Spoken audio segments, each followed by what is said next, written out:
He gave a bleeding biker a bottle of water in a dim warehouse aisle, 40 seconds of humanity. By sunset, he lost the job that fed his daughter. By dawn, 40 engines rolled onto his street chrome, flashing like stormlight. This is Single Dad Lost His Job for Helping a Biker. Hell's Angels sent 40 riders to his house. If you believe one small mercy can rewrite a life, follow this story to the end, and tell us in the comments which city you're watching from so we can see how far this road of hope has traveled. Buckle up. Listen close. Because kindness moves faster than fear, and tonight it's roaring louder than regret. One choice. One life changed forever. Tonight. The warehouse lights hummed faintly, flickering above rows of stacked boxes that looked like silent towers in the dim early morning. It was barely 6 o'clock, but the chill in the air cut sharp as glass, and Mark Danner had already been on his feet for hours. His boots echoed against the concrete floor as he walked his section, scanning for anything out of place. Mark had been doing this job for more than a decade, security inventory checks, the occasional overtime when another man didn't show up. It wasn't glamorous. It didn't pay much. But it was steady, and steady was all that mattered when you were raising a 10-year-old daughter alone. That morning, though, something felt off. At the far corner where the camera's blind spot stretched like a darkened pocket, a shape shifted. Mark's brow furrowed. He moved closer, slow, cautious, though fatigue made his steps heavy. What he found made his breath hitch. A man slumped against the crates. Leather jacket torn at the sleeve, a crust of dried blood at his collarbone, one eye swollen, nearly shut. He looked like he'd been beaten and left to rot. His chest rose shallowly, breath wheezing, but his posture, head tilted up, spine stiff, still carried a stubborn pride. Mark froze. His first thought wasn't rules or trespassing or calling it in. His first thought was this man's hurt. He glanced toward the camera overhead. The angle missed this corner by inches. Nobody would see. Nobody would know. Mark reached into his worn lunch bag and pulled out what little he had, a thermos of coffee half full and a plastic bottle of water. He crouched down, wordless, and held the water out. The man's hand trembled as he took it. He unscrewed the cap, slowly tilted it to his lips, and drank. They didn't speak, but in that silence, something heavier than words passed between them. A kind of recognition. Only 40 seconds. That was all. The biker pushed himself upright, nodded once, then slipped back into the shadows, and was gone. Mark stood, feeling the weight of his choice settle over him, though he didn't regret it. He couldn't just walk away. He didn't know that in a few days this moment would change everything. 2 mornings later, Mark showed up for his shift, like always. Cap pulled low, the one Emma had stitched for him with crooked red thread spelling out "My Hero." He didn't notice the manager waiting near the aisle until it was too late. Todd Coleman stood flanked by 2 security guards, clipboard clutched to his chest like a judge holding a sentence. "Mark," Todd said flatly. "We need to talk." Mark slowed. "What's this about? You were seen on camera aiding an intruder. You didn't report it. That's a violation of protocol." Mark blinked, stunned. "I gave a man water. He was bleeding." Todd didn't flinch. "And you let him walk away. That's negligence. You're terminated effective immediately." The words hit like a hammer. Before Mark could protest, the guards moved in, escorting him toward the exit, as though he were a criminal. No handshake. No thank you. Just silence. Outside, the cold wind sliced through his jacket. Mark sat on the curb, staring at the empty lot. His hands shook, but not from the cold. 10 years of loyalty erased in an instant.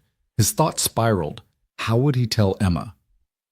She was only 10, still too young to carry the weight of adult burdens. But life didn't pause just because she was young. Rent would still come due. Bills would still pile. Mark rubbed his face, feeling the sting behind his eyes. He wouldn't let her see him break. He rose, walked home through the drizzle, and forced his steps steady. That evening, Emma was hunched over her coloring book at the small kitchen table. Her dark hair fell in her face as she scribbled bright stars onto a page. Mark leaned against the doorframe, soaked jacket dripping, trying to shape a smile. "Just wanted to spend the day with you," he said softly. Emma's brow furrowed. "Are you sick?" He shook his head. "Nope." Her voice dropped quieter. "Did someone die?"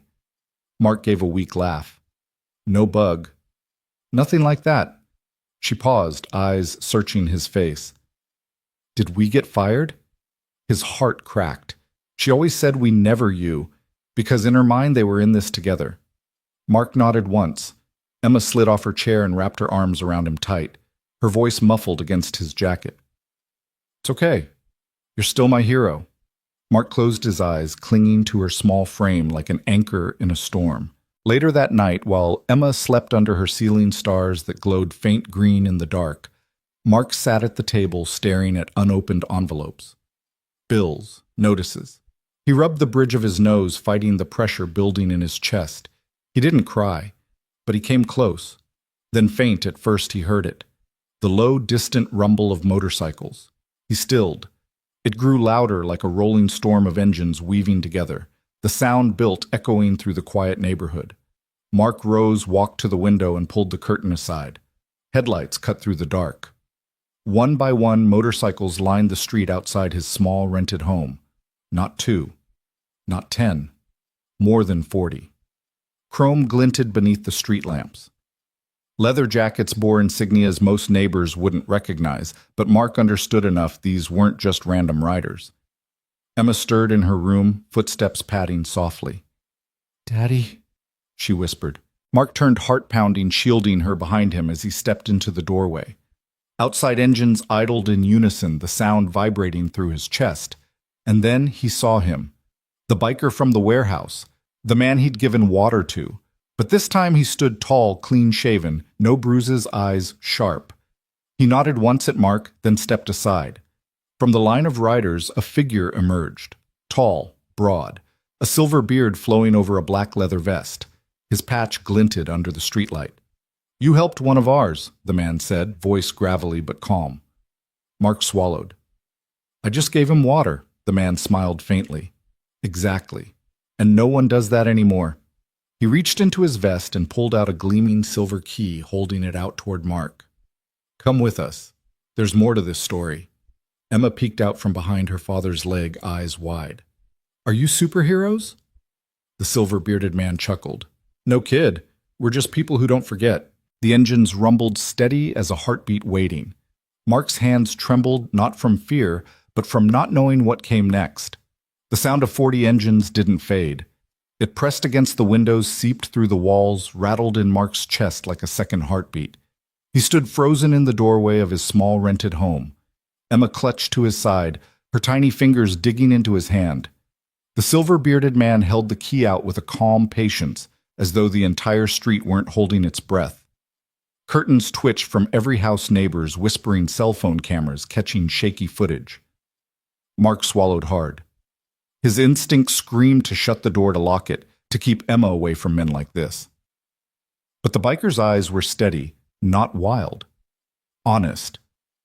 "I don't want trouble," Mark managed. His voice cracked from the weight of it all. "You didn't cause trouble," the leader replied evenly. "You eased a man's pain when nobody else would. That kind of man, we ride for him." The biker Mark had helped stepped forward, then the one called Ridge. He extended a hand, scarred knuckles and calloused palm open. "Name's Ridge," he said. "You looked me in the eye when I was invisible." Mark hesitated. Then slowly, cautiously, he reached out and shook Ridge's hand. Still confused, he asked the only question that fit. "Why are you all here?" Ridge's mouth curved into the faintest smile. "Because we don't let men like you fall." The silver-bearded leader pushed the key into Mark's palm. It was heavy cold. "This unlocks something we think you've earned. A second chance." Emma's eyes lit curiosity, glowing brighter than fear. "Daddy?" she whispered, tugging his sleeve. "Let's go." Mark looked down at her. He wanted to say no to keep her safe, but then he looked back up, saw the rows of engines, the faces lined with respect rather than menace.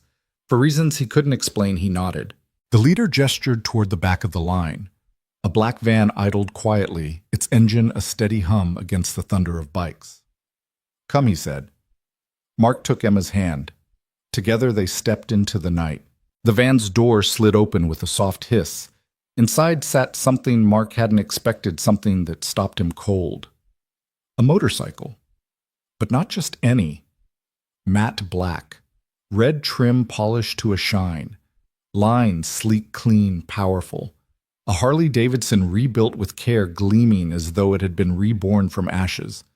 Mark stared. His jaw worked, but no words came. I don't ride, he stammered. You don't have to, Ridge said gently. But your father did. The words hit Mark like a punch to the ribs. He turned sharply, confusion mixing with disbelief. My father. The silver-bearded leader stepped closer, eyes soft with memory. Rusty Danner. Rode with our chapter back in the 80s. Quiet man, good man, always fixed what others broke. He died before you turned 10, didn't he? Mark's throat tightened. He nodded barely. How do you know that? The leader reached into his vest, pulled out a photo worn at the edges. He held it out. Mark's breath caught. His father, Rusty, smiled in the picture grease on his hand, standing beside a younger version of Ridge. This bike was your dad's, the leader said.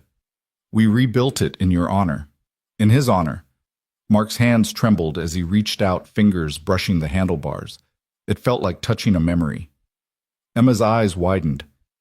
Daddy? Is it ours? Mark couldn't speak. He swallowed hard, blinking back the sting rising in his eyes. The convoy of motorcycles roared to life again. The van pulled into line. Mark sat in the passenger seat, Emma curled beside him, eyes pressed to the glass as the riders flanked them on both sides. Their engines weaved a protective shield around the van's steel and leather, moving as one. The city streets blurred past. Stoplights, storefronts, gas stations, everything seemed smaller with the sound of 40 engines pounding against the night. Emma whispered nose against the glass. They're like knights. Mark glanced at her, then back at Ridge riding point. He didn't say it aloud, but part of him thought the same thing. They drove for nearly an hour past neighborhoods and highways until finally the convoy slowed. They turned into a wide, empty lot where a weathered building stood. At first glance, it looked abandoned. Dust on the windows, paint peeling, but then the garage doors rolled open. Lights flickered on inside. And there it was, a fully equipped motorcycle repair shop. Tools gleamed on walls, fresh paint coated every surface, the smell of oil and sawdust lingered in the air. Above the entrance, a freshly painted sign read in bold letters, Danner Customs. Mark froze. What is this? Ridge stepped up beside him, his eyes steady. Your new workplace, your new beginning. Mark shook his head, stumbling back a step. I don't understand. I don't have the money. I don't know how. We'll teach you. We'll help you. Ridge cut in. His tone carried no doubt. Your dad taught half of us. Now it's our turn. Emma grinned wide, clapping her hands. Daddy's shop. Mark felt his knees weaken. His heart pounded as he stared at the sign again, then at the men around him. He wanted to argue, to refuse to say it was impossible, but deep down a tiny ember he thought long dead sparked to life. They walked inside. Mark's fingers brushed over the smooth countertop. The socket wrenches hung neatly on the pegboard, the scent of fresh lumber. It all felt impossibly familiar, like stepping into a memory he had never lived but always carried. On the far wall hung a single tool belt, dusty but intact initials burned into the leather, R.D. Rusty Danner. Mark's throat closed. His hand shook as he lifted the belt from its hook. It smelled faintly of oil and leather. When he strapped it around his waist, it didn't feel strange. It felt like home. The biker stood back, letting the silence stretch, giving him space to feel the weight of the moment. Emma tiptoed around the shop, inspecting every corner with delight. She plopped onto a stool, pulled a scrap of paper from her bag, and began sketching. Ridge leaned toward Mark. Sometimes silence says everything, he murmured. Mark tightened the belt and exhaled. For the first time in weeks, maybe months, the knot in his chest loosened. Not because life was suddenly fixed, but because he wasn't alone anymore. The next morning, sunlight filtered through the dusty windows of the garage, painting streaks of gold across the floor. The smell of oil and wood still lingered in the air, but for the first time in a long time, Mark woke to something other than dread. Emma was already up, perched on a stool by the front counter, sketching furiously with a box of half-broken crayons. Her tongue stuck out in concentration as she scrawled letters across a scrap of paper. Mark rubbed the sleep from his eyes and leaned against the doorway, watching her. What are you drawing, Bug? Emma turned the paper around proudly. Bold letters spelled Danner Customs outlined in shaky flames. Our shop sign, she said with a grin. Mark's chest tightened. He didn't know whether to laugh or cry. That's pretty good. It's perfect. Ridge's gravelly voice cut in from behind. He leaned against the workbench, arms folded, eyes crinkling with approval. We'll get that painted on the window. Emma beamed. Mark shook his head, still overwhelmed. I don't even know where to start. I don't know what I'm doing here. Ridge pushed off the bench. You'll learn. You've got the hands for it, same as your old man. The silver-bearded leader stepped forward, his tone calm, steady. Listen, Mark. This isn't charity. This is legacy. Your father gave more to us than you'll ever know.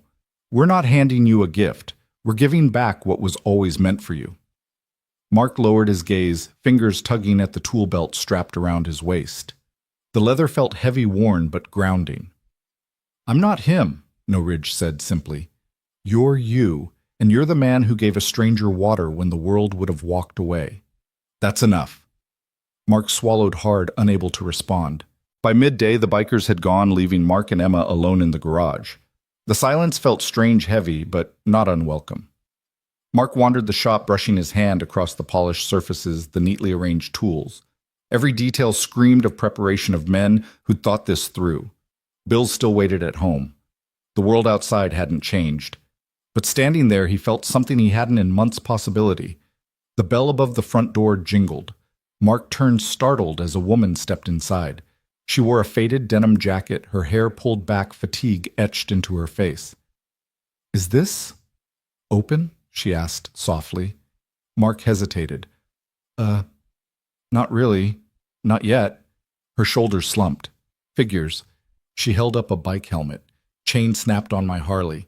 Can't afford the dealer. Mark glanced at the bike parked outside a battered machine that looked as tired as she did. He opened his mouth to refuse, but Emma tugged his sleeve. Daddy, you can help her. The woman looked embarrassed, ready to back out. Sorry, I shouldn't have, No Mark interrupted, straightening. Wait, let me see it. It took him 2 hours and 3 failed attempts before he managed to fix the chain. His fingers were raw, his shirt stained, but when he rolled the bike back out, it purred steady. The woman blinked, stunned. You did it. Mark shrugged, wiping sweat from his brow. Just took some elbow grease. Tears welled in her eyes. My husband used to do this. He's gone now. I didn't know what to do. Mark froze. He wasn't sure how to respond. But then she stepped forward, hugged him tight, and whispered, You didn't just fix the bike. You fixed something I thought was gone. Mark stood stunned, arms hovering awkwardly before he patted her back gently. Emma clapped her hands. See, Daddy, you can do it. The woman pulled away, wiping her cheeks. I don't have the money right now, but... Don't worry about it, Mark cut in. You'll pay when you can. She nodded, voice thick. Thank you. Then she mounted the bike and rode off steadier than when she arrived. Mark watched her go, chest heavy, heart pounding. Ridge's words echoed in his mind. That's enough. Later that evening, as the garage grew quiet again, Mark sat at the counter, Emma doodling beside him. Her little drawing of flames around Danner Customs sat taped to the window, now crooked but proud. The street outside was quiet. No engines, no applause, just the hum of a single neon light buzzing overhead. Mark leaned back, exhaling. He'd lost his job for giving a stranger a bottle of water, and now strangers had given him back a life. He wasn't sure how long it would last, but for the first time in weeks, maybe years, he didn't feel like he was falling. Emma rested her head on his arm, eyelids drooping. It's our shop, Daddy, she murmured sleepily. Mark looked down at her lips, trembling into the faintest smile. Yeah, Bug. It's ours. And for the first time, he let himself believe it. Morning sunlight spilled across the shop floor, dust motes drifting lazily in its golden beams. Mark stretched his back sore from the day before, still feeling the weight of the tool belt against his hip. The air smelled faintly of oil and sawdust, comforting in its own way, like a promise waiting to be fulfilled. Emma sat at the counter, tapping her crayons against the wood, eyes bright. Daddy, do you think people will come today? She asked, her voice tinged with hope. Mark gave a faint smile, though doubt gnawed at him. Maybe. We'll see. She grinned undeterred and turned back to her latest sketch, a version of the shop sign now surrounded by stars and lightning bolts.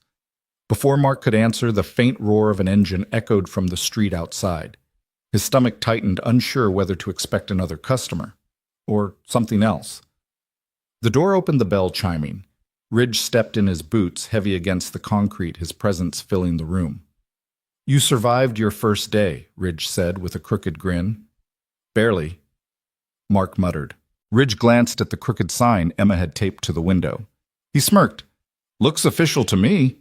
Emma puffed her chest proudly. "I made it?" Ridge crouched to her, level voice softening. "Then it's already the best shop in town." Emma giggled, and Mark felt his chest tighten. There was something in Ridge's tone that reminded him of a big brother he never had. Ridge motioned for Mark to follow. "Come on, there's something you need to see." They walked outside. Parked at the curb was the black Harley from the night before, its paint gleaming chrome polished until it caught the morning sun like fire. Mark's breath caught. "That's my dad's bike." Ridge nodded slowly. "Rebuilt from the ground up, every bolt, every line. We kept it alive all these years." Mark stepped closer, his hand trembling as he brushed his fingers over the handlebars. The leather seat was smooth, freshly stitched, but still carried the ghost of wear. Memories he hadn't touched in years flooded back his father's rough hands, the smell of motor oil on his jacket, the rumble of that same Harley when he was small and sat perched on the seat clinging to Rusty Danner's waist. I thought it was gone," Mark whispered. "It was never gone," Ridge said quietly. "Just waiting for you." Mark's throat ached, his vision blurring. Emma tiptoed closer, her eyes wide. "Daddy, can you ride it?" Mark forced a shaky laugh. "Not like your grandpa could." Ridge stepped forward, laying a hand on the seat. "You don't need to ride it yet. But understand this, Mark, your father wasn't just one of us. He saved lives, fixed what was broken when no one else could. Men still ride today because of him." Mark turned sharply. "You knew him." Ridge's eyes softened. "He patched my gas line on a winter ride with nothing but duct tape and grit. Saved my life. That's why we rebuilt this. Not just for him, for you." The silver-bearded leader approached, then his presence commanding without force. He held another object in his weathered hands, a small tin box, its surface scratched with years. He offered it to Mark. Inside lay a handful of old photographs, some yellowed edges curled. One showed Rusty Danner, grinning grease on his hand's arm slung around a much younger Ridge. Another showed Rusty on that very Harley. Emma's wide eyes reflecting his face almost perfectly. Mark's heart slammed against his ribs. He was one of the quiet ones, the leader said softly. Didn't talk much. But when you needed him, he was there. That kind of man leaves a mark that doesn't fade. Mark closed the tin box, slowly swallowing past the lump in his throat. "I don't deserve this." The leader tilted his head. "That's where you're wrong. You gave Ridgewater when the world turned its back. That tells us everything we need to know." Emma tugged at Mark's sleeve, her eyes shining. "Daddy, Grandpa's bike is ours now." "Isn't that amazing?" Mark knelt, cupping her face gently. His voice broke. "Yeah, Bug. It's amazing." By afternoon, the shop felt alive again. Ridge showed Mark how the lifts worked, guiding his hands through motions with patience. Another biker Chains explained the booking software, his gruff voice softening whenever Emma asked questions. Emma darted around the shop like a tiny inspector, sketching her official logos on scraps of paper and sticking them to the walls. At one point, she climbed onto the stool and declared proudly, "This is the best place ever." Mark laughed, shaking his head.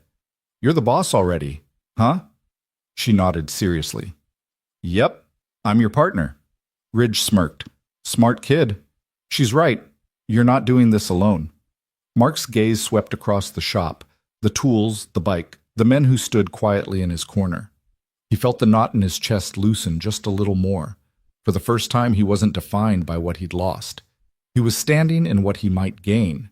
That night after the bikers had left, Mark and Emma sat outside the shop on the curb. The sky above turned purple, streaked with orange from the setting sun. Emma leaned against him, tired but glowing with excitement. Do you think Grandpa would be proud? She asked softly. Mark stared at the Harley through the open garage door, the bike gleaming like a monument. His throat ached, but he managed to whisper, "Yeah, Bug. I think he would." The engines of the day had faded, replaced by crickets and the soft hum of the streetlight. For the first time in a long time, Mark allowed himself to believe in tomorrow. The morning air carried a crisp bite, the kind that made breath visible and reminded Mark of long-forgotten autumns with his father. He stood in front of the garage, staring up at the freshly painted sign, Danner Customs. The bold letters gleamed in the sun, Emma's crooked drawing taped proudly in the corner of the window beneath it. His chest swelled with pride, but also fear. This wasn't a warehouse shift where you clocked in and clocked out. This was his name above the door. His father's name. His responsibility. Emma skipped in circles around him, clutching a piece of chalk. She stopped suddenly and began scribbling stars on the concrete in front of the garage. "So everyone knows this is a special place," she explained earnestly. Mark chuckled softly. "You're doing all the advertising for me?" "Of course," she said, tongue sticking out as she worked. "I'm the boss, remember?" Before he could reply, the low rumble of engines approached.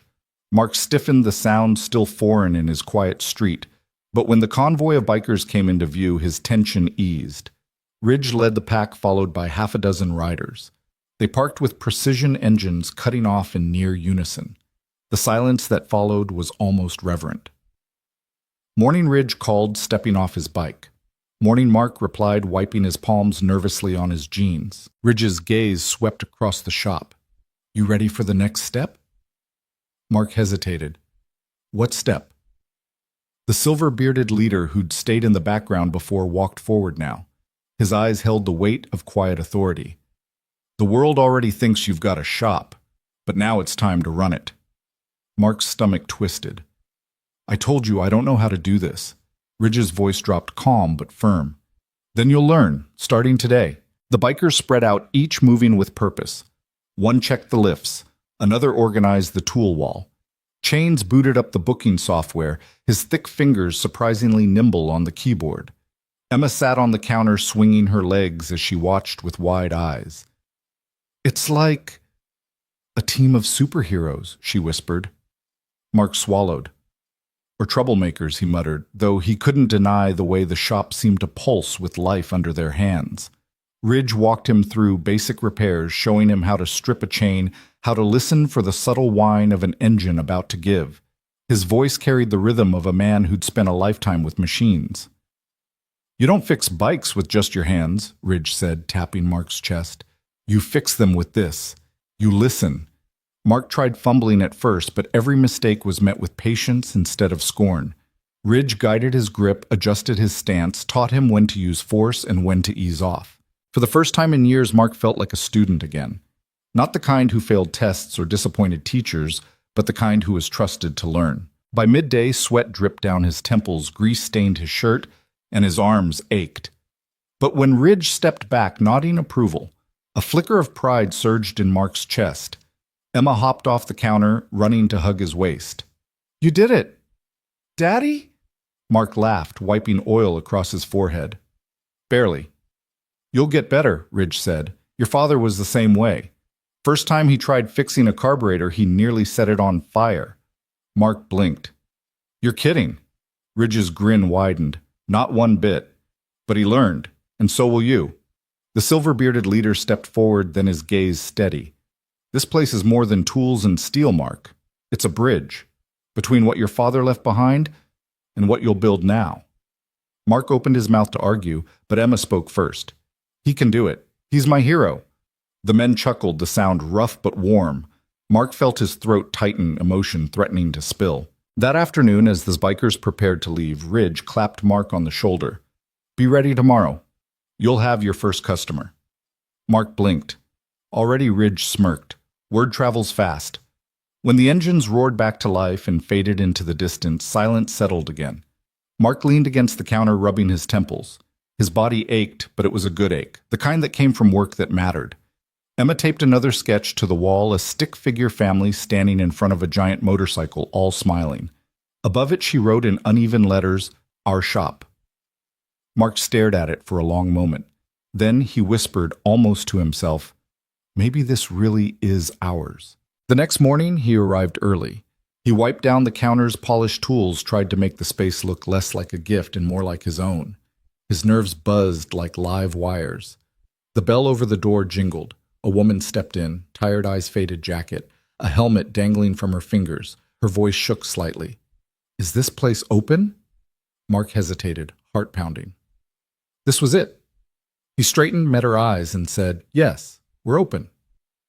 The woman lingered just inside the doorway, shifting her weight nervously, eyes darting around the spotless garage as if afraid she didn't belong.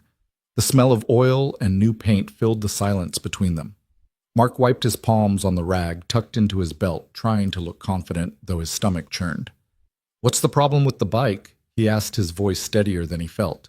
She held up the helmet like a peace offering. The chain snapped. Dealer wants $500 just to look at it. I can't. She trailed off, her throat tight with shame. Mark nodded slowly. He understood that tone all too well, the tone of someone standing at the edge, tired of fighting battles no one else could see. Emma hopped off the stool where she'd been sketching and scurried over, her hair bouncing. Daddy can fix anything, she declared, puffing out her chest. He fixed Grandpa's bike. Mark flushed. Bug easy? But the woman's lips trembled into a small, grateful smile. Is that true? Mark hesitated, then gave a little shrug. I can try. They rolled the battered Harley inside. Mark crouched down, examining the snapped chain, the scuffed paint, the tired look of a machine that hadn't been loved in a long time. It's been through a lot, he murmured. The woman crossed her arms, hugging herself. So have I. Their eyes met, and something unspoken passed between them. Mark swallowed. Give me a couple hours. She nodded, biting her lip, then wandered to the corner where Emma was back at her coloring. They began chatting softly, Emma pointing out stars on her picture, the woman laughing gently for the first time in what looked like weeks. Mark set to work. His hands shook, at first clumsy with nerves, but the longer he worked, the more instinct took over. He remembered Ridge's calm instructions, the way his father's tool belt felt snug around his waist, grounding him. The first attempt failed. The second nearly did too. But he refused to quit. Sweat dripped into his eyes. His arms ached, but he kept pushing. Finally, after what felt like forever, the bike purred back to life under his hands. Mark exhaled a shaky breath, chest heaving. He wheeled it forward, wiping grease from his palms. The woman's eyes widened. You fixed it." Mark gave a modest shrug. "It should hold. Might need some extra tuning in a few weeks, but you're good to ride." Her voice broke. "My husband, he used to fix it.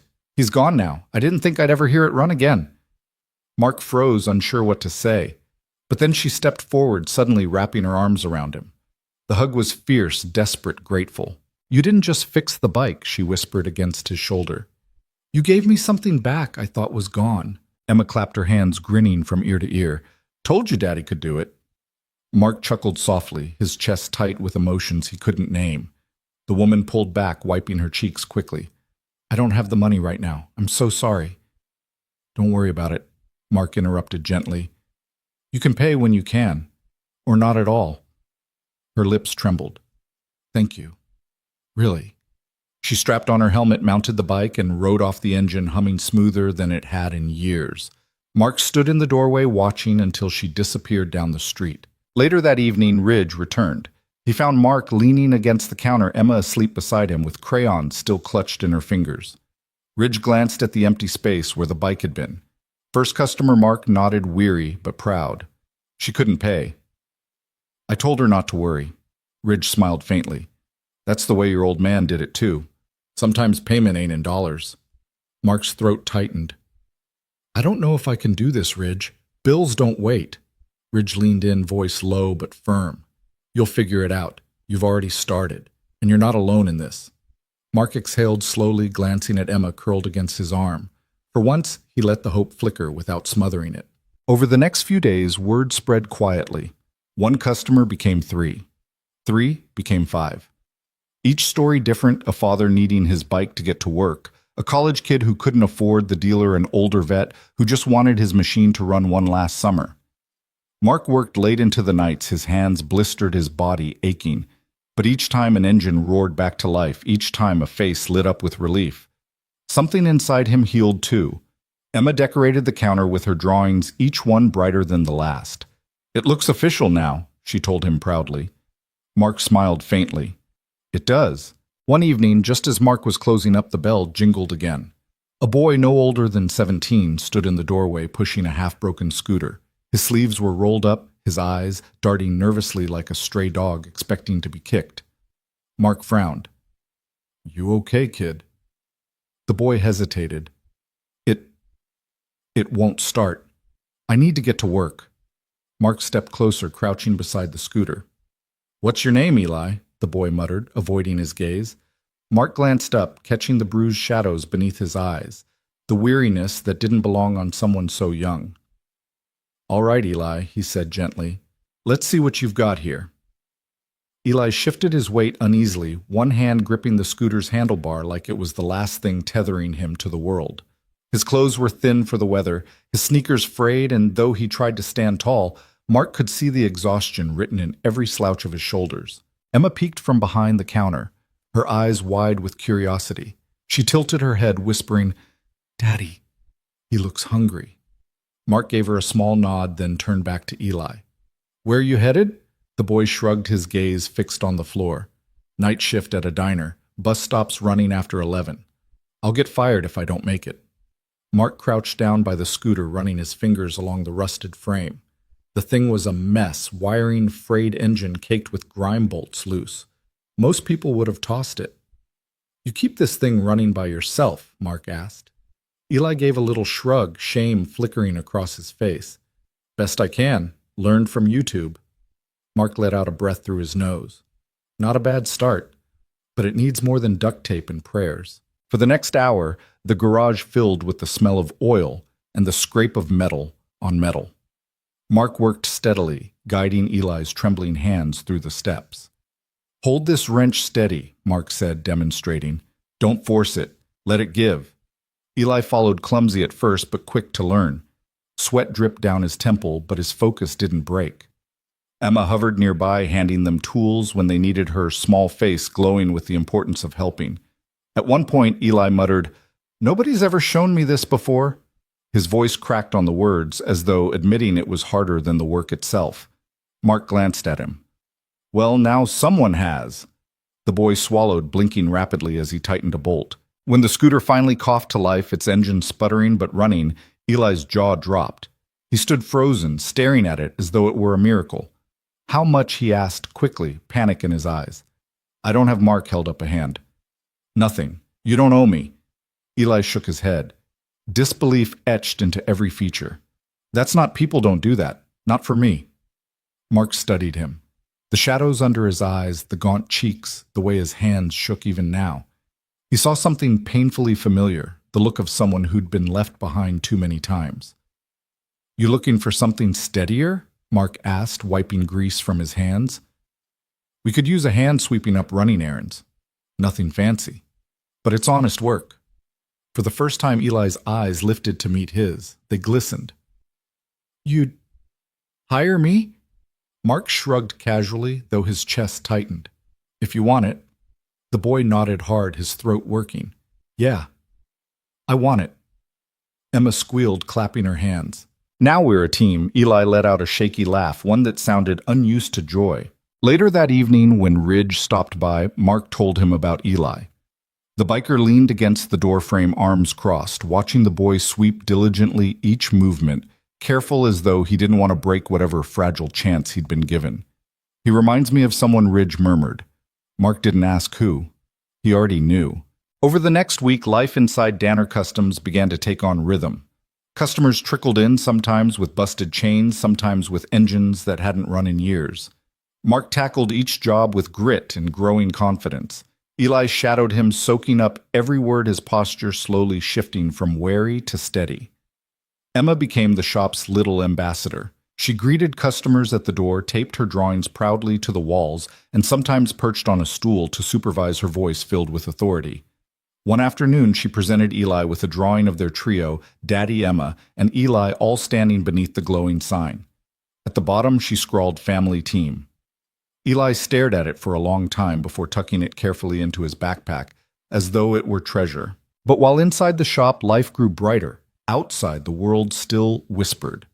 Neighbors peeked suspiciously at the stream of leather-clad bikers who occasionally rumbled by. Some crossed the street when Ridge's crew came near. Mark noticed the looks. He saw the unease. Yet each time a customer walked away on a working bike, gratitude shining in their eyes, the noise of judgment dulled a little more. One evening, Mark sat at the counter, Emma asleep in a corner, Eli tinkering quietly with spare parts. The garage lights buzzed softly overhead. Ridge leaned in the doorway, a smirk tugging his lips.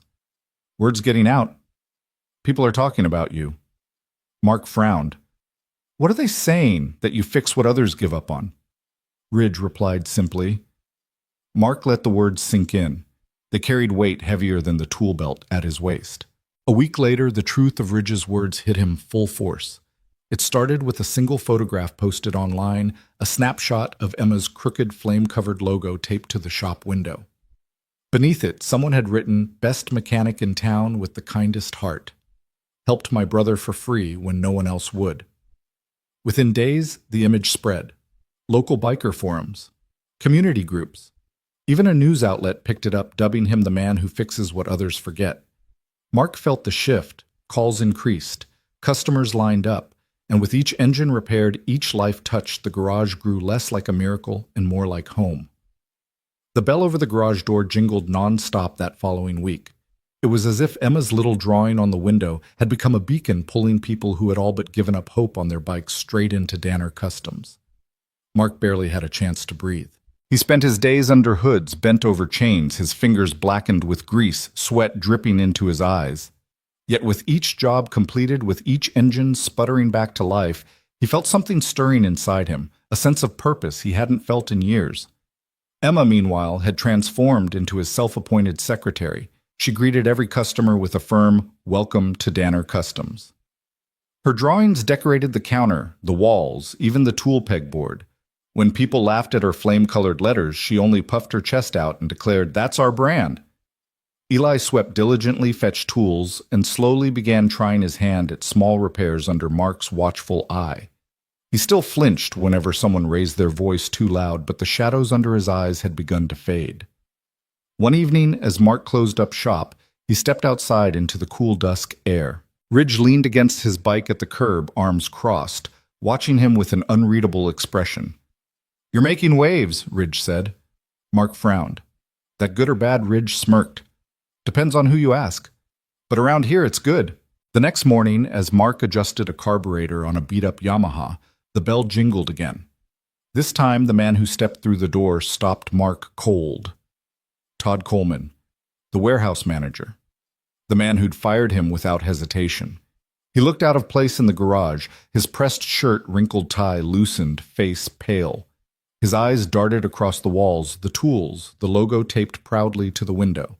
Mark straightened slowly, wiping his hands on a rag. His jaw clenched.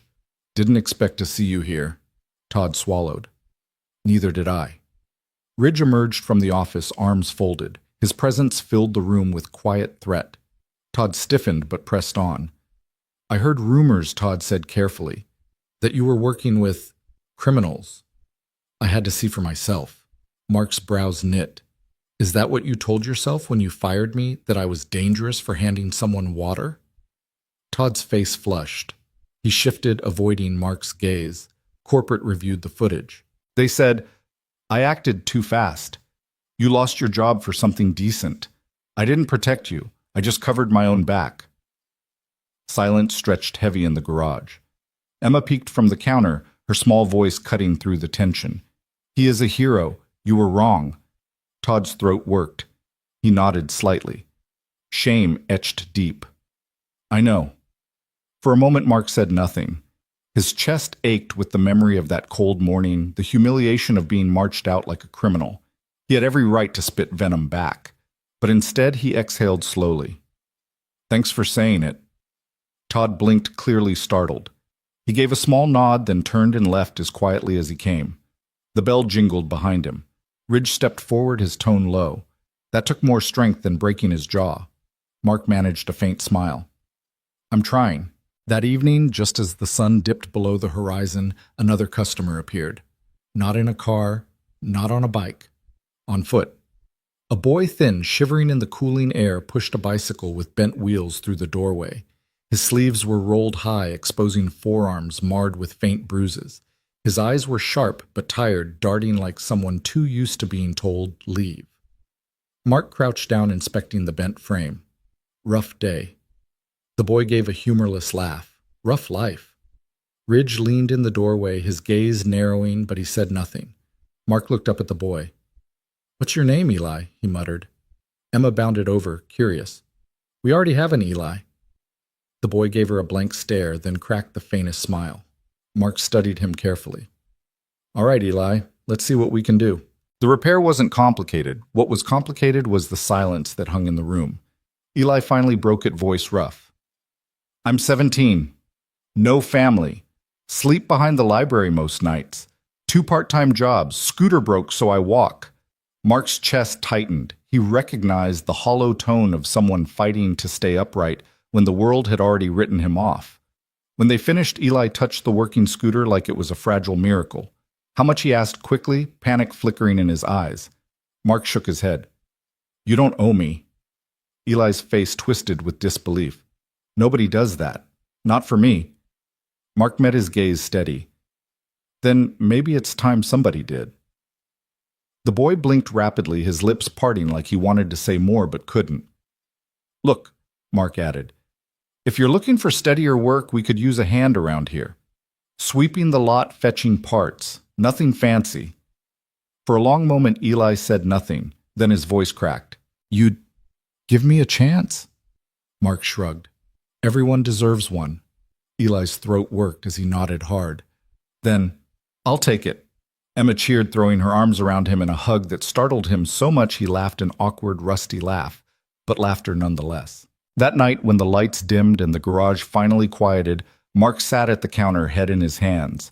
The sound of Ridge's voice cut through the silence. "You've built something here, Mark. Don't doubt it. You've given second chances to more people than you know." Mark lifted his head, exhaustion etched into his features, but in his eyes glowed a spark. He whispered almost to himself, Maybe this is what I was meant to do."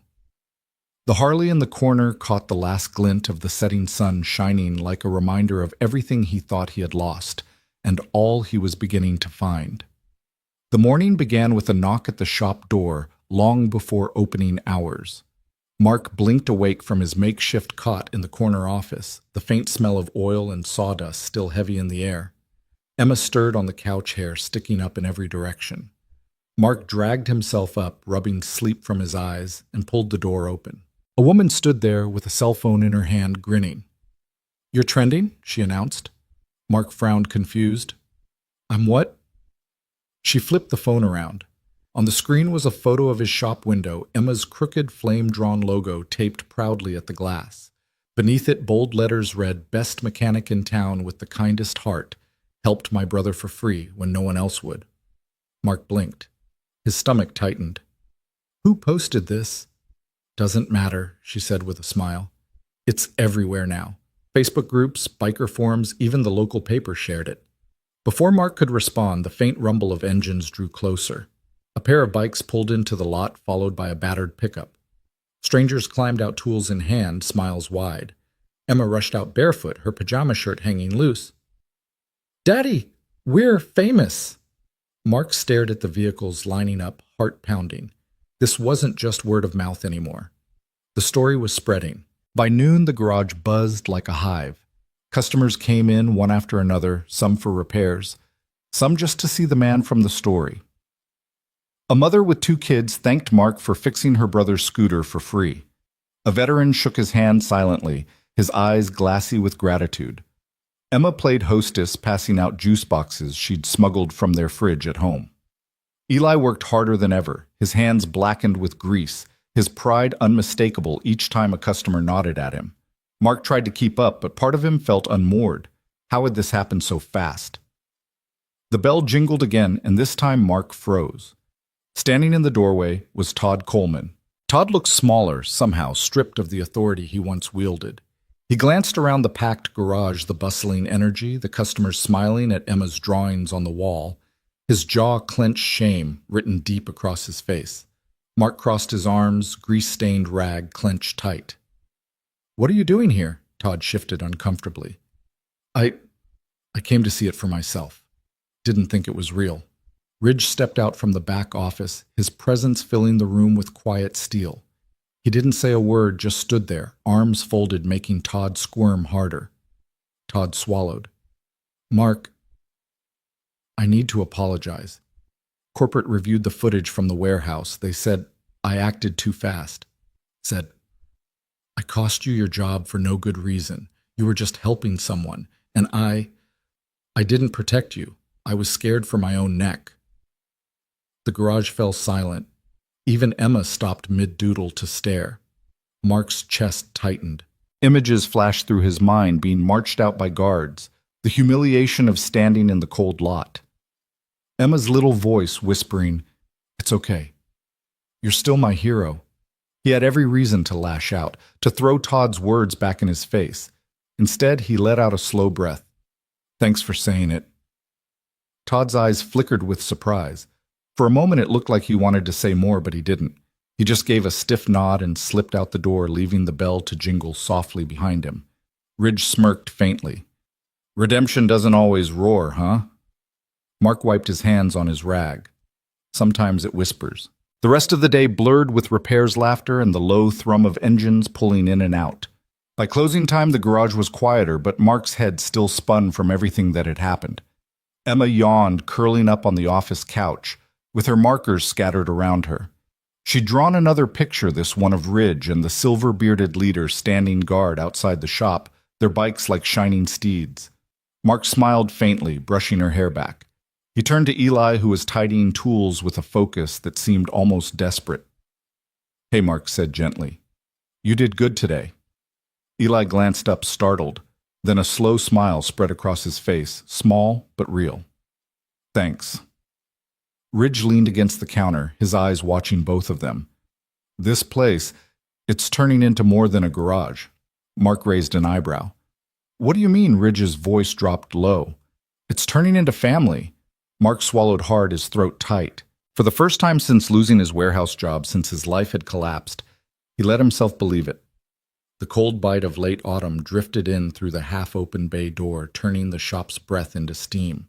Mark flipped the lights one by one until Danner Customs woke in a slow glow workbench. Lift's socket tree, the Harley in the corner catching a thin ribbon of sunlight like a blade. He warmed his hands on a chipped mug coffee, dark and bitter. Outside, the street still slept. Inside, the air smelled of oil and cut wood, and something else he'd come to recognize: possibility. Emma padded out from the office in mismatched socks, hair a beautiful disaster. She climbed onto the stool behind the counter, hugged her sketchbook, and yawned so wide her eyes watered. "Morning," she murmured. "Morning, boss," he said. She giggled, then turned serious. "We need more stars in the window. People like stars. Then stars we'll have." He tipped an imaginary cap. The side door clicked. Eli slipped in, early shoulders tight against the chill hands, already black with the memory of grease. "Trash is out.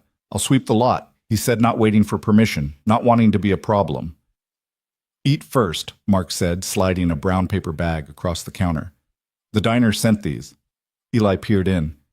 "Egg sandwiches, still warm." He blinked hard. "They didn't charge." "They said you cover a lot of nasty shifts, said it was our turn to cover you."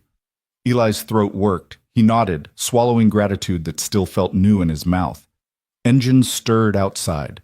Not 40, not thunder, just a few soft as a heartbeat. The bell over the door gave its bright chime, and the day began. The first through the door was an older man with winter in his beard and grief in his eyes. He pushed a dusty Triumph like a wounded animal. "Name's Harlan," he said, voice rough. "This bike hasn't run since, well," he cleared his throat, "since my wife passed. I promised her one more ride to the lake before the frost." Mark felt something catch behind his ribs. He rolled the Triumph onto the lift hands, steady voice low. "We'll make good on that promise." For an hour, the world shrank to bolts and breath. Eli hovered, learning by watching handing tools without being asked.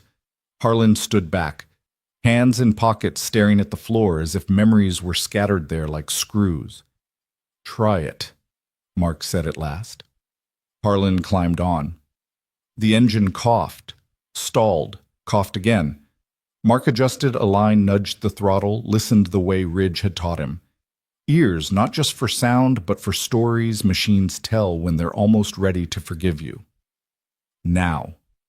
The Triumph caught, held. A low, living rumble rolled down its spine. Harlan's mouth trembled. He shut his eyes, jaw working, then nodded once, small, fierce like a soldier saluting a ghost. He didn't hug Mark. Didn't need to. He set a folded photograph on the counter instead, a younger Harlan, a laughing woman on the pillion seat, lake light in their hair.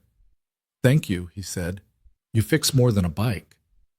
After he left, Emma slid the photo into a little gold frame she'd scavenged from a thrift box and set it on the shelf marked Stories.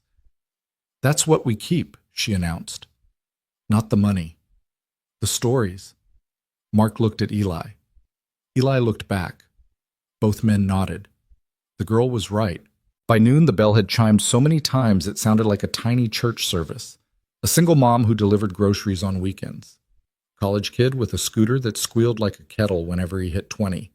A nurse with night shifts who needed a headlight at 3 p.m. because by 3 a.m. the city forgets how to be gentle. Mark's palms blistered beneath the gloves. He didn't care. He matched breath to bolts, learned how to hear anxiety in an engine knock, how to feel hope in the clean sweep of a chain.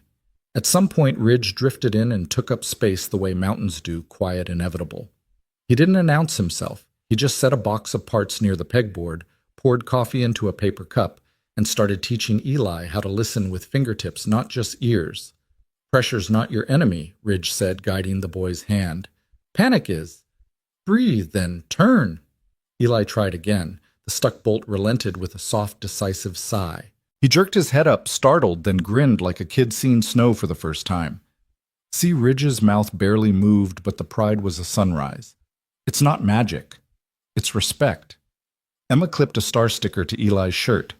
For bravery, she decreed. He didn't peel it off. Mid-afternoon, a reporter showed with hair perfect and questions sharper than her smile. A cameraman trailed her like a shadow. "You're the man who was fired for handing a biker water," she said, as though reading a headline out loud. "Can we get you on camera?" People love a redemption arc. Mark's stomach flinched. Cameras meant spectacle. Spectacle meant the story could stop being theirs. Ridge drifted between them, polite as a locked door. "He's got engines to fix," he said, "but I can tell you what matters." The reporter glanced at his vest. Thought better of arguing. The camera rolled. Ridge kept it simple. "I've ridden with saints and sinners," he said. "That man helped a stranger when no one was watching. That's rarer than winning on TV. It made the 6 o'clock news anyway." The clip ran without Mark's face, just his hand steady on a wrench, and Emma's flames flickering in the window behind him. People stopped by with pies and parts and prayers in that order. Mark kept his head down and kept working. At closing, a single white envelope waited on the counter. No return address. Inside, 2 months' rent, crisp and clean, and a note for the shop that fixes more than machines. Mark sat down hard. He didn't know which hurt more, needing help or getting it. He stared at the number until tears blurred it, then breathed out and whispered, "Thank you" to whoever had chosen to remain unseen. Eli hovered like a shy planet. "You gonna take it?" "Yeah," Mark said. Honesty tasted strange. "I am." He tucked the envelope into the bills folder with hands that shook and steadied. Taking help, he realized, is its own kind of courage. The silver-bearded leader came just after dark, a coat of November, riding his shoulders. He stood in the doorway, letting the streetlight turn his beard into wire. Emma waved like he was a visiting king. "You never told me your name," Mark said. The man smiled like a secret. "Cole." They shook hands again as if agreeing on more than names. Cole's gaze moved to the Harley Rusty's machine, waiting in the corner moonlight, finding the red trim as though it remembered the way home. "Ridge says the work is true," Cole said. "Says you're listening with your hands." "I'm trying," Mark said. "Some days it feels like cheating, like this place was handed to me." Cole considered him a long moment. Gifts aren't the same as charity. A gift says we see what you are before you believe it. The rest you earn day by day. Mark didn't answer. He didn't need to. Cole's voice softened. There's a ride coming up. Nothing loud, just road and air and a stop where wind remembers. Tomorrow at first light. If you're ready. Mark's throat tightened. He looked at the Harley. At Emma asleep in the office with markers still in her hands. At Eli quietly stacking tires in perfect towers as if order could keep his life from falling apart again. I'll be here at dawn, Mark said. If the bike will forgive me. It will, Cole said. It was built to carry Danners. That night, rain came thin and silky tapping at the bay door like a polite guest.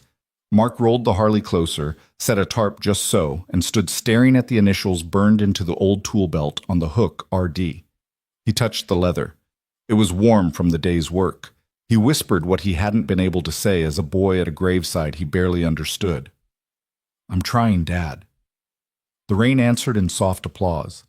By the time he turned off the lights, the shop felt like a chest closing around a heartbeat. He spread a blanket over Emma, slid a second toward Eli without making a show of it, then sank onto the office cot and let exhaustion pull him under. For a moment, just before sleep, he felt the old fear rise. This won't last. The other shoe will drop. All of this is a trick the world plays before it laughs. He breathed past it, listened to the rain, to the tiny click of cooling metal, to a different sound deeper and steadier, the quiet, stubborn rhythm of a life refusing to break. Dawn came silver and thin. The rain had washed the street clean, left the sky the color of new steel. Mark stood at the bay door with a helmet in his hand that used to be his father's, and a knot in his stomach that had always been his own. Ridge rolled up, first visor up, grin crooked. He tossed Mark a pair of gloves already warmed in his pockets. Road's calling, he said. Cole arrived next, engine low, presence immense. He didn't speak, didn't need to. Mark swung a leg over the Harley. The seat took him in like a memory. He found the clutch, the throttle, the breath he'd been holding for 10 years. Easy, Ridge said. Let her come to you. Mark thumbed the starter. The Harley woke not with a roar, but with the steady, satisfied exhale of something that knows its purpose. It thrummed through his bones, through the soft places he'd tried to armor. He looked back at the shop, Emma framed in the office window with bedhead and a blanket around her shoulders. Eli beside her, two silhouettes raising their hands like a blessing. Mark nodded. Ridge eased out. Cole followed. Mark tucked in behind them. The street opened. The morning lifted. Ahead, the road stretched a ribbon, laid across a country that sometimes forgets how to be kind.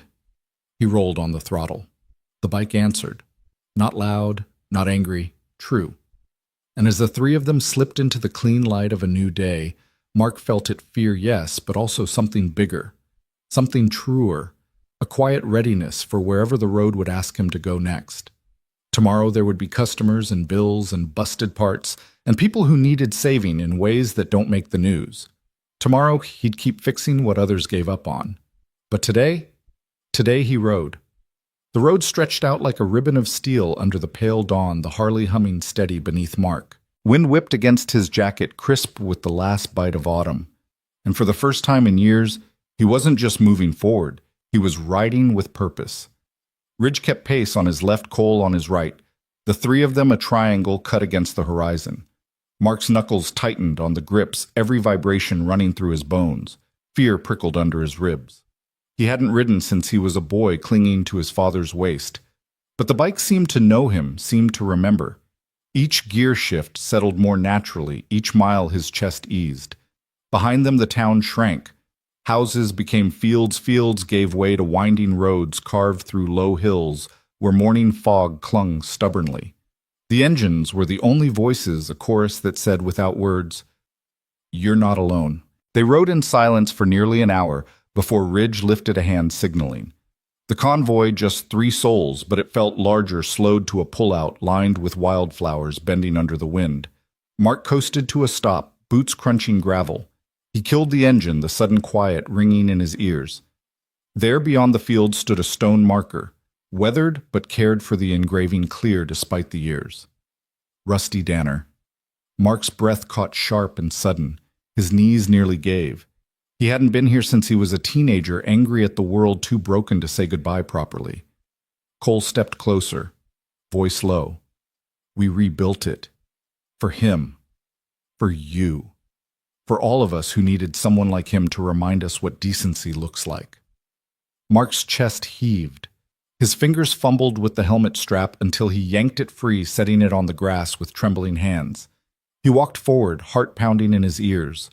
The air smelled of damp earth and wildflowers. The stone was cool under his palm when he reached it. For a long moment he couldn't speak, his throat locked. Finally he whispered, "Hey, Dad." Ridge pulled off his gloves and set them gently at the base of the stone. "Your old man saved my life once. Patched me up when a busted gas line could have blown us both sky high. He didn't think twice, just did it. I wouldn't be standing here if it weren't for him." Cole set something beside the gloves, a single black leather glove of his own. "He patched me together more times than I can count. Not just my bike, my spirit." Mark lowered to one knee. Slowly, he pulled Emma's flame-covered drawing from his jacket pocket, the one she'd proudly taped to the shop window. He smoothed the creases with shaking hands and placed it carefully against the stone. "She made this for the shop," he murmured. His voice cracked. "Said it was ours. Yours too." The wildflowers bent under the breeze, as if bowing. Mark stayed there longer than he meant to, lost in the weight of memory. His father's laugh muffled by time. The smell of oil that clung to his jacket. The sense that nothing was ever really gone, if you kept it alive inside you. At last, Ridge rested a hand on his shoulder. He'd be proud. "And for the first time, you believe it too, don't you?" Mark nodded, unable to find words. They stood in silence until the sun crept higher, painting the field in gold. Then one by one, they mounted up. Mark swung his leg over the Harley. This time, the seat felt less like a stranger's and more like an inheritance. He thumbed the starter. The engine rumbled low, steady, loyal. As they pulled back onto the road, Mark glanced once more in the mirror. The stone stood alone, framed by wildflowers and sky. But he didn't feel the ache of abandonment anymore. He felt tethered, rooted. Back at the shop, Emma burst from the office as soon as she heard the engine's return. "Daddy." "You did it!" she squealed, running into his arms. Her small hands smelled faintly of crayons and juice boxes, a reminder of the world he'd promised to protect. Eli hung back, eyes darting from the bikes to Mark's face. "How was it?" he asked carefully.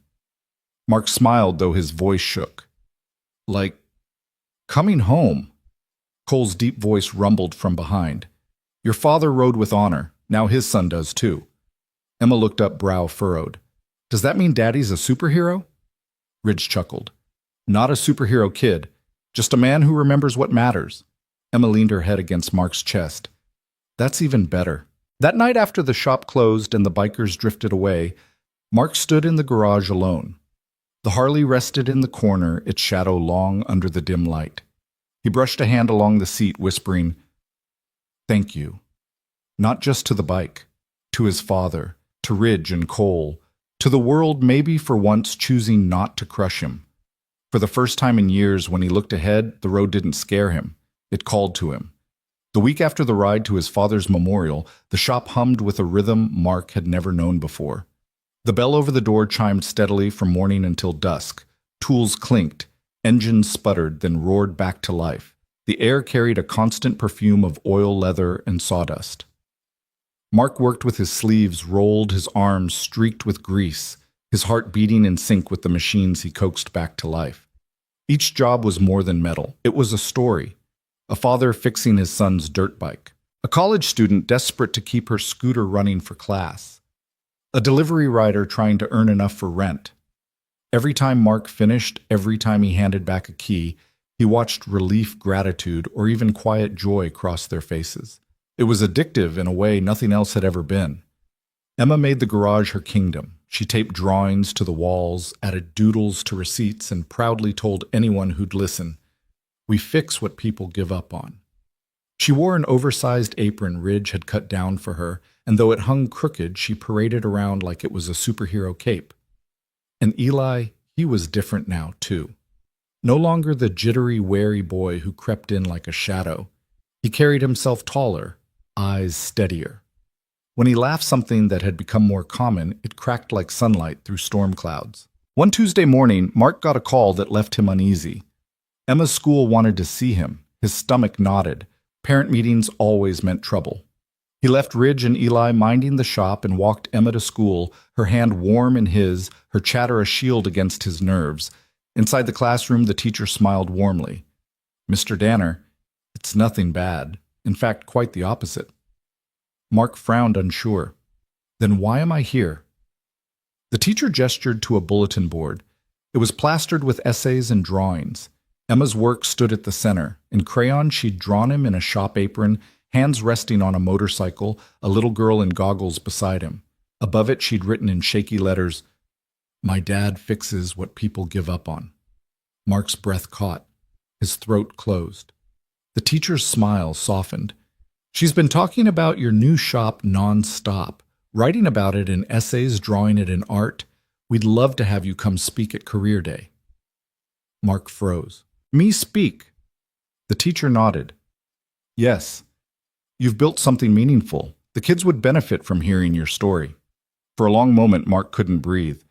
Career Day was for lawyers, doctors, men in suits who hadn't been fired for helping a stranger. He shook his head slightly. "I don't know what I'd even say." The teacher smiled gently. "Just tell the truth. That's enough." That night, Mark sat at the counter long after closing. The garage was quiet, save for the ticking of cooling metal. He stared at Emma's crayon drawing still clutched in his hand. Emma patted in hair damp from her bath pajamas covered in tiny stars. She climbed onto the stool beside him, swinging her legs. "You saw my picture, didn't you?" she asked softly. Mark nodded, voice rough. "I did. Do you like it?" He looked at her eyes, burning. "Bug, it's the best thing I've ever seen," she smiled, resting her chin in her hands. "Then you have to go, to Career Day. Tell them what you do." "I'm not like the others, Emma," he whispered. "I don't wear a suit. I don't have a fancy job."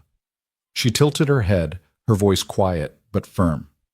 "You fix things. You help people. Isn't that better than a suit?" Mark chuckled a broken sound that turned into something steadier. He leaned over and kissed her hair. "Yeah, Bug. Maybe it is." When the day arrived, Mark stood in front of a classroom full of curious faces. His hands sweated. His heart thudded loud enough he swore the kids could hear it. Emma sat in the front row, her eyes wide with pride, her little chin lifted like she was daring anyone not to listen. He cleared his throat. "I'm not a doctor or a lawyer," he began, his voice rough. "I fix motorcycles and scooters. And sometimes people, too, I guess." The kids leaned forward, intrigued. He told them about his father, about the Harley that had been rebuilt, about the shop that was more than a shop. It was a place where second chances lived. When he finished, silence stretched. Then small hands clapped. Then bigger ones. The classroom filled with applause. Emma beamed so hard she nearly toppled from her chair. Mark smiled, swallowing hard. For the first time standing in front of strangers, he didn't feel invisible. He felt seen. That evening, Ridge clapped him on the back. "How was Career Day, teacher?" he teased. Mark rolled his eyes, but the smile tugging his lips wouldn't leave. "Let's just say, Emma made me look good," Ridge chuckled. "She's been doing that since the start." Mark's gaze drifted to the Harley gleaming in the corner, to the framed photograph of his father, to Emma doodling stars on Eli's work boots. Maybe, just maybe, he thought this wasn't just survival anymore. It was life. Snow flurries tapped against the garage windows, the sign over the bay door, Danner Customs, haloed in frost. Inside, the heaters coughed and clanked, the air thick with the scent of oil cocoa and sawdust. Emma had demanded cocoa in December. It made the shop feel less like a garage and more like a home. Business slowed as winter deepened. Bikes went into hibernation. Customers counted bills before asking for repairs. Mark adapted. He sharpened snowblower blades, rewired a delivery scooter that stalled every other block, and tuned up a pair of ATVs for a father and daughter who refused to let cold weather steal their weekends. It wasn't glamorous, but it kept the lights on and kept hope warm. Eli rotated space heaters between the lifts like a sentry on patrol. His knit cap slouched over one eyebrow, making him look younger than 17. Whenever a heater sputtered, he tapped it gently, whispering, "Stay with us, man." the same way he coaxed life out of stubborn bolts. Emma turned the office into her own winter wonderland. Paper snowflakes dangled in the window, glitter stuck to everything she touched. One evening, she dragged a chair across the floor, climbed up, and stuck a gold star above the doorframe. "So people feel like they walked into a movie?" she announced. "You're the art department, then," Mark said, smiling. "I'm the everything department," she corrected, handing him a crooked sticker that read, "Hello, my name is Hero."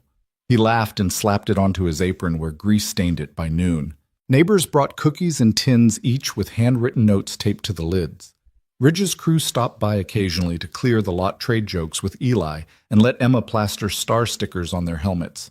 Their engines idled low at the curb, not thunderous this time, more like a choir humming in harmony. On the 23rd, a woman in a red coat stepped inside. Her helmet dangled from her hand, her eyes bright with tears. "You don't remember me," she said, voice shaky. "You fixed my chain when I couldn't pay." She set a casserole on the counter like an offering. "I got the job that week. I can pay now." Mark tried to wave her off. She insisted.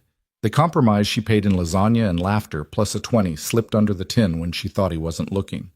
That night, after Emma brushed her teeth and zipped her jacket up to her chin, she lingered in the office doorway. "Daddy, will Santa know where the shop is?" Mark scooped her up, kissing the top of her head. "He knows where kindness lives," he whispered. "He'll find us." Emma nodded solemnly, satisfied. Christmas Eve arrived with skies the color of steel and streets dusted in white. The garage door was half open, letting in just enough light while keeping most of the cold out. Mark tuned a stubborn carburetor while Eli sorted bolts by size with monk-like focus. Emma perched on the counter, her cocoa mustache glowing proudly. Late afternoon brought the first tremor. Faint at first, then swelling. Engines. Mark set his wrench down slowly. Eli's head jerked up. Emma froze, mitten pressed to her lips. The sound grew louder, deeper, filling the street. Mark rolled the bay door open all the way. Headlights cut through the purple dusk. One by one, bikes poured into the lot, 5, 10, then 40, lined in precise formation. Chrome glinted under strands of tinsel. Santa hats perched on helmets. Ribbons flapped against cold wind. A battered speaker crackled faintly with Jingle Bell rock, distorted but joyous. Ridge parked first, front and center. Cole rolled in beside him, his silver beard glittering with snow. The rest of the riders fanned out a wreath of steel and leather around the open garage. Neighbors peeked from curtains, phones recorded, but no one looked afraid. The sight so often associated with fear shimmered instead with holiday warmth. Emma gasped. Her mitten slipped from her hand. Ridge dismounted and lifted a large box from his saddlebag, setting it on the counter like treasure. Cole placed a second beside it. "For the boss," Ridge said with a grin. "From the family." Emma blinked. "From us?" "From your riders," Ridge corrected gently. Emma glanced at Mark, seeking permission. He nodded, throat too tight for words. She tore into the first box. Inside lay a leather jacket, soft pink and stitched with care. Flames traced the sleeves, tiny and perfect. Across the back in gold lettering, "Little Rivers." Over the heart, her name, Emma. Her mouth opened, but no words came. Mark opened the second box. A child-sized helmet gleamed inside, black with a crown of painted stars, a miniature patch across the back that read simply AFA. Emma reached out, fingertips trembling. "Is this for me?" "For our road captain of tomorrow," Cole said solemnly. "For the one who drew the fire we all followed." Emma squealed, bouncing in place. "Daddy, can I wear it now?" Mark's vision blurred. He nodded. She slipped her arms into the jacket.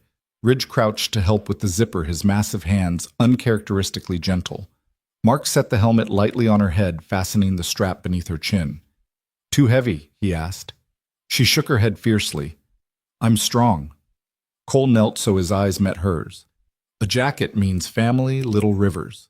But it means rules too. No rides without your dad. No rides without helmets. You hear engines, you listen. You hear your heart, you listen harder. "Deal." She nodded solemnly. "Deal." The bikers parted to form a lane.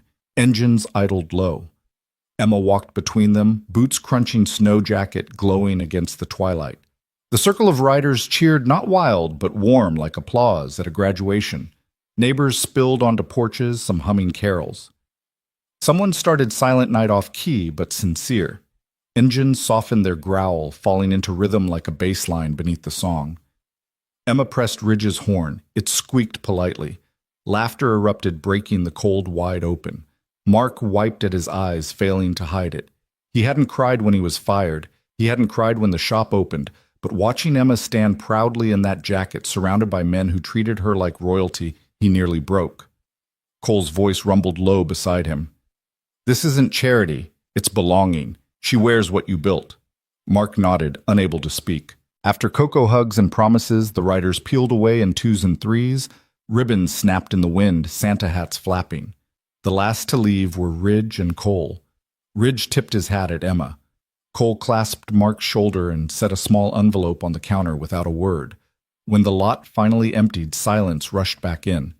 Emma stood trembling in her jacket, eyes glowing. "Daddy," she whispered, "they said I'm family." Mark crouched, unfastened her helmet, and kissed her forehead. "You are Bug. You always were. Now the world knows." Emma fell asleep that night, still wearing the jacket, her fist clenched in the hem, as if to keep it forever. Eli dozed in a chair nearby, knit cap low over his eyes. Mark sat at the desk, Cole's envelope in his hand. Inside was a heavy fuel card and a folded note for rides that teach, for miles that heal, keep leading from behind sun. Mark set the note in the frame on the shelf marked stories. He turned off the lights. The garage sank into darkness, but it didn't feel empty. It felt like a promise. Winter loosened its grip, slowly reluctant to let go. Snowmelt trickled along the curbs, leaving behind grit and salt, while the shop's bay doors creaked open wider each day to invite in the thin warmth of early spring. The smell of damp asphalt mixed with oil and fresh paint.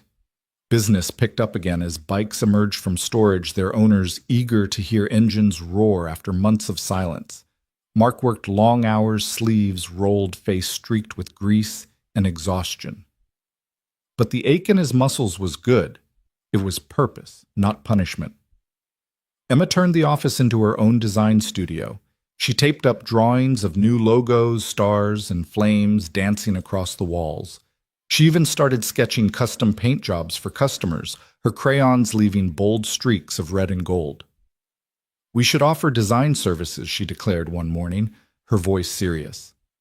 "I'm the creative director." Mark laughed, ruffling her hair. "Guess I'm just the mechanic then." Eli chuckled from the workbench, tightening a bolt. "She's not wrong.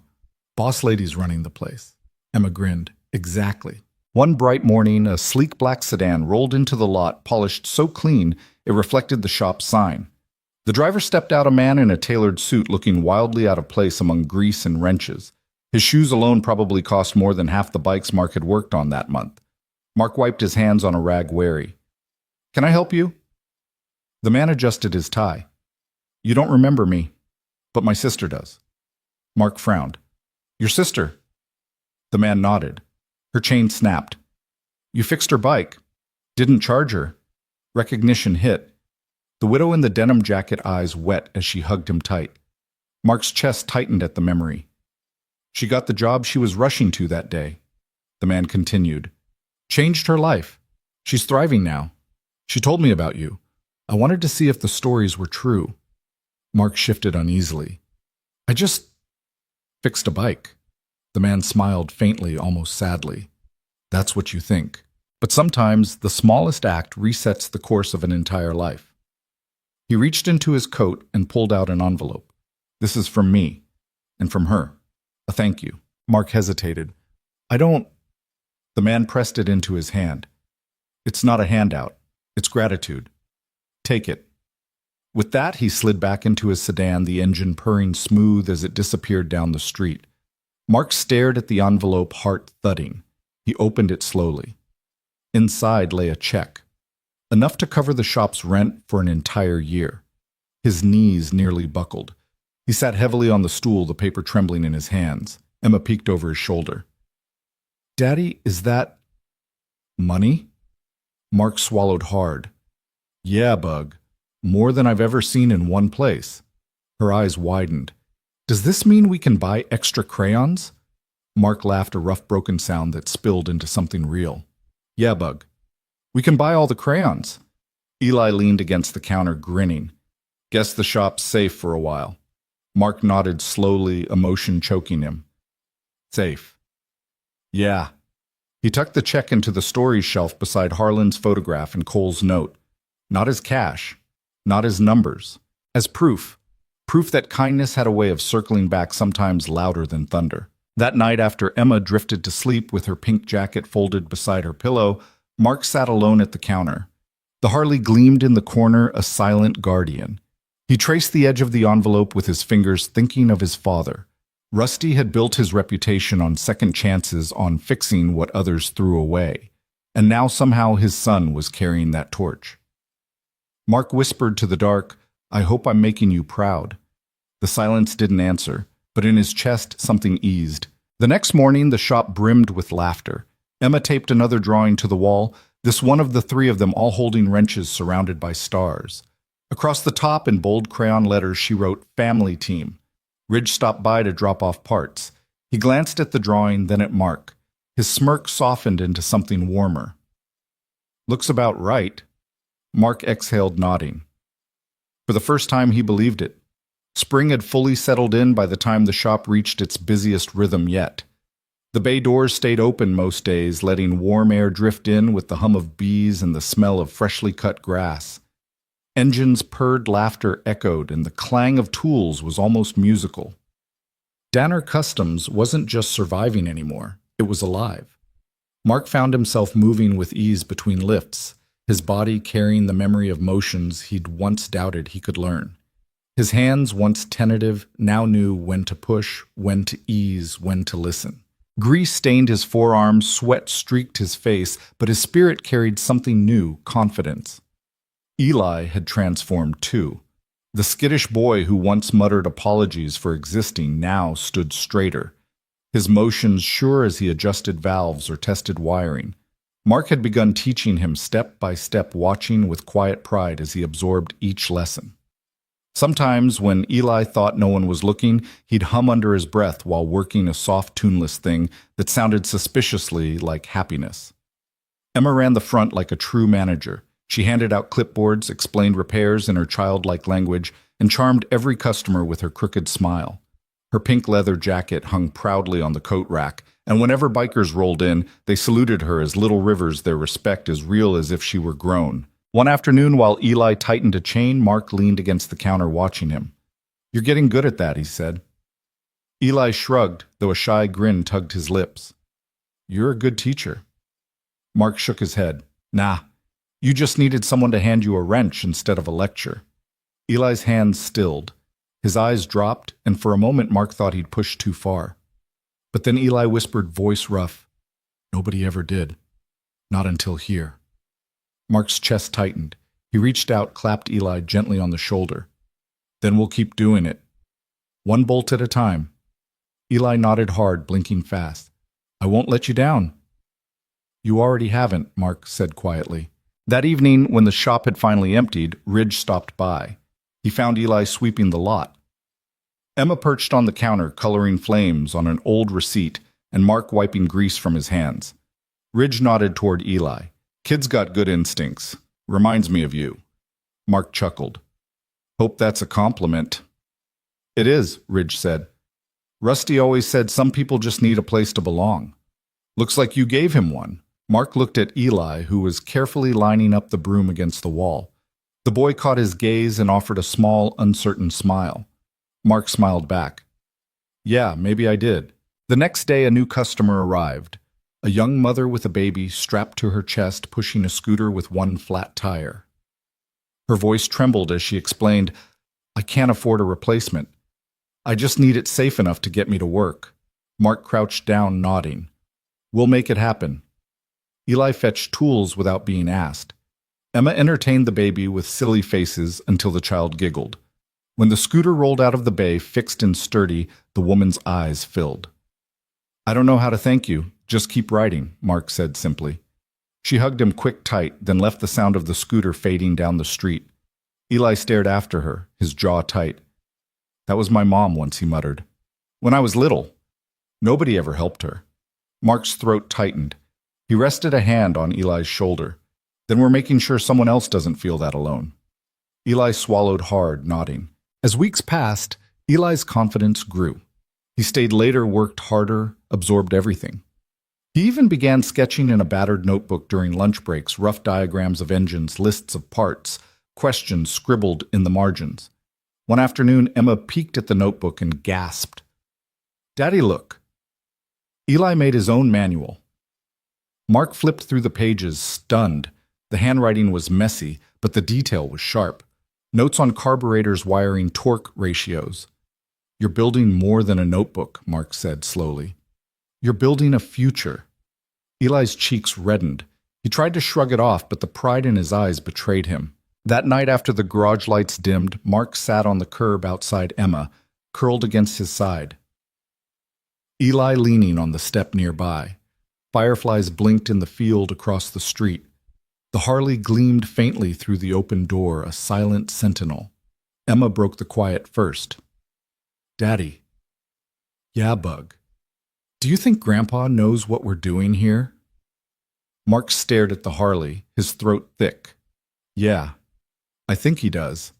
Eli's voice came soft but sure. "Then he's proud."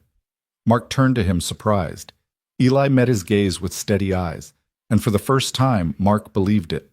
Summer pressed down heavy, the kind that made asphalt shimmer, and the shop's bay doors stand wide open from dawn until dusk. Heat clung to every surface, metal tools burning hot if left too long in the sun, the smell of oil rising, stronger sweat beading on foreheads before noon. But inside Danner Customs, the atmosphere was anything but weary. The garage had become a gathering place. Locals stopped by not just for repairs, but to sit on the old stool by the counter, sip coffee, and talk. Veterans leaned on the workbench, swapping stories. A teenager asked Eli about jobs. Emma darted around in her pink jacket, proudly telling strangers, "We fix things people give up on." Mark often paused in the middle of a repair just to watch them, the small, unlikely family that had formed here. Ridge stopping by with spare parts and advice. Eli's posture no longer hunched with shame, but upright steady. Emma glowing like the shop itself was her stage. And through it all, the Harley in the corner gleamed under the light, a reminder of where it started and how far they'd come. One humid afternoon, the bell jingled and a boy entered, no more than 15, maybe 16. His hands were shoved deep into his hoodie pocket. Eyes sharp with suspicion, he pushed a beat-up scooter that looked ready to collapse. "Need it fixed?" Mark asked gently.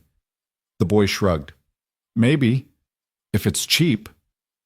Emma bounced over before Mark could answer. "We don't give up on things here," she announced proudly. The boy's eyes flickered like he wanted to laugh but couldn't quite. Mark crouched beside the scooter, inspecting. "This thing's on its last legs, but we can get it running. You working somewhere?" The boy hesitated. "Fast food joint across town." He didn't add more, but his hunched shoulders told the rest of the story. Mark nodded slowly. "All right, leave it here for a couple hours." When the boy looked nervous, Eli stepped forward. "We'll take care of it. Promise." His voice carried weight because he knew. The boy's eyes narrowed, but then he nodded and slipped outside. They worked hard in the heat, Eli's shirt sticking to his back as he crawled under the scooter. Mark guided him, but let him lead, watching his student work with steady, determined hands. Emma handed them water bottles and narrated the mission like an announcer at a sporting event. Finally, after 2 sweaty hours, the scooter sputtered back to life. Eli grinned, grease smeared across his cheek. "Told you," he muttered under his breath. When the boy returned, he stared wide-eyed at the working scooter. "How much?" he asked quickly, panic in his voice. "Nothing," Mark said. The boy froze. "What do you mean, nothing?" Mark shrugged. "Sometimes people just need a chance." The boy blinked rapidly, gripping the handlebars like they were lifelines. His lips trembled. He turned without a word and pushed the scooter out, his head ducked low, but his back straighter than when he'd walked in. Eli watched him go, eyes distant. "That was me," he said softly. Mark placed a hand on his shoulder. "Not anymore." Word of mouth grew. People called the shop the place where kindness rides. A local newspaper ran a feature complete with a photo of Emma's logo taped to the window. Strangers began stopping by just to see if the story was true. One afternoon, Ridge came in holding a folded letter. City Council's been watching, he said, setting it on the counter. They want to honor you. Mark blinked, stunned. Honor me? For what? Ridge smirked. For not looking away. Emma gasped, eyes wide. Daddy, you're going to be famous. Mark shook his head, overwhelmed. I didn't do anything special. I just gave a man water. Ridge leaned in, voice low. And you kept giving after that. That's rarer than you think. The ceremony was simple but powerful. Locals filled folding chairs a podium set up in front of the town hall. Emma clutched his hand tightly as they called his name. Mark stepped forward, nerves jangling. He looked out at the crowd faces he'd helped, strangers who had heard whispers. Bikers who had become family. He cleared his throat. I didn't do anything extraordinary, he said. His voice wavered but grew steadier. I just didn't look away. And maybe that's what we all need to do a little more of. The crowd rose in applause. Emma squeezed his hand. Eli wiped his eyes quickly when no one was looking. For the first time in years, Mark didn't feel like a man scraping by. He felt like a man standing tall. That evening, as twilight settled, Mark sat on the curb outside the shop. Emma leaned against him, her jacket snug, her crayon-smudged fingers curled around his. Eli sat nearby, sketching diagrams in his notebook, humming softly. The Harley gleamed inside, steady as a heartbeat. Mark whispered into the quiet, We're going to be okay. And for once, he believed it. Late summer carried with it the hum of cicadas and the shimmer of heat waves off the street. Danner Customs had become more than a shop by now. It was a story people told. Strangers arrived not just with broken bikes, but with bruised hopes carrying rumors of a man who fixed both. Mark felt it every time the bell chimed, every time Ridge's crew rumbled by to lean against the bay door, their laughter mixing with the clang of wrenches. What had started with a bottle of water had grown into something bigger than he could have dreamed. Emma ruled her Counter Kingdom pink jacket draped on her chair, crayons scattered like confetti. She had begun to sign her drawings now, Little Rivers. Customers smiled when they saw the name. Some even asked if she could sketch flames or stars for their tanks. Eli had become his shadow in the bay. His hands, once timid, now moved with confidence, guiding chains into place, listening to the subtle whine of an engine with a mechanic's intuition. The haunted look in his eyes had faded, replaced by the quiet determination of someone who finally believed he belonged. One blistering afternoon, as Mark finished tuning a carburetor, the bell over the door jingled. A group stepped in, 3 teenagers, loud with bravado, pushing a sputtering dirt bike. Their laughter carried a sharpness that made Eli stiffen. "You old man," one of them sneered, "fix this up cheap." "Yeah. We don't got time for paperwork." Mark straightened slowly, wiping his hands on a rag. He saw the swagger, the posturing, but behind it he caught something else, fear. Hunger. The kind of look he'd once seen in the mirror. He spoke evenly. "We do things right here. You want it running, you leave it, and you treat my shop with respect." The teens exchanged glances, muttering. One cursed under his breath. Eli's fist clenched, his body taut like a coiled spring. Mark put a hand on his shoulder, steadying him. "Easy," he murmured. Finally, one of the teens scoffed. "Whatever, man. Just don't mess it up." They left the bike and slouched out, muttering threats they didn't mean. When the door closed, silence lingered. Eli's jaw tightened. "Why'd you help them? They don't deserve it." Mark looked at him carefully. "Because once someone could have said the same about me. Or about you. But someone gave us a chance anyway." Eli blinked, his anger softening into thought. It took hours, sweat dripping into their eyes, tools slipping from tired hands. But by nightfall, the dirt bike coughed to life. When the teens returned, their surprise was genuine. They tried to mask it with smirks, but gratitude slipped through in their eyes. One muttered, "Thanks, almost too low to hear." After they left, Eli shook his head. "Think they'll change?" Mark exhaled, wiping his brow. "Maybe not today, but they'll remember this. Sometimes that's enough." Eli nodded slowly. Weeks later, word of the shop reached beyond town lines. A regional biker magazine ran a feature calling Mark the man who fixes what the world forgets. Reporters arrived again, snapping photos of the pink jacket, on the coat rack the Harley in the corner, the flame-smeared logo in the window. Mark declined interviews, but Ridge stepped in with words rough and true. I've ridden with men who had nothing but noise. This man had nothing, and he gave silence to someone who needed it. That's louder than any roar. The story spread again. More bikes rolled in. More lives touched the counters of Danner Customs. One evening, as the shop closed, Cole himself arrived. His silver beard gleamed in the setting sun. He carried a folded leather jacket darker than midnight, with an AFA patch stitched across the back. You don't have to wear it, Cole said softly, handing it to Mark. But you've earned it. Mark's throat closed. His fingers brushed the heavy leather, the patch that once belonged to his father's world. He swallowed hard. I don't know if I deserve this. Cole's eyes were steady. You already do. A jacket doesn't make the man. The man makes the jacket, and you've proven what kind of man you are. Emma peeked out from behind the counter, her eyes wide. Daddy, are you in the club now? Mark knelt, folding the jacket over his arm, looking at her. No bug. I'm in the family, Ridge smirked. Same thing. That night, after the riders left, Mark hung the jacket on the wall beside Emma's pink one. Two symbols side by side, one earned in grease and silence, the other stitched in love and fire. He stared at them a long time, his heart heavy with something he'd never known how to name until now. Belonging. Autumn crept back softer this time, its chill wrapped in gold and crimson leaves that swirled across the street in front of Danner Customs. The bay doors were propped open, letting cool air carry the scent of oil and wood polish. Inside the garage felt less like a workplace and more like a heartbeat, steady, constant, alive. Emma perched on the counter in her pink jacket crayons scattered everywhere, sketching a new sign built on kindness. She hummed softly as she drew flames licking up around the letters, her tongue poking out in concentration. Eli was hunched over a lift, guiding his hands confidently through the guts of a stubborn engine. His notebook sat open beside him, filled with diagrams and notes smudged with grease, but glowing with potential. Mark moved between them, wiping his palms on a rag, his tool belt heavy at his waist. His eyes swept the shop, catching every detail, the photos on the wall. The shelves marked stories, the Harley gleaming in the corner.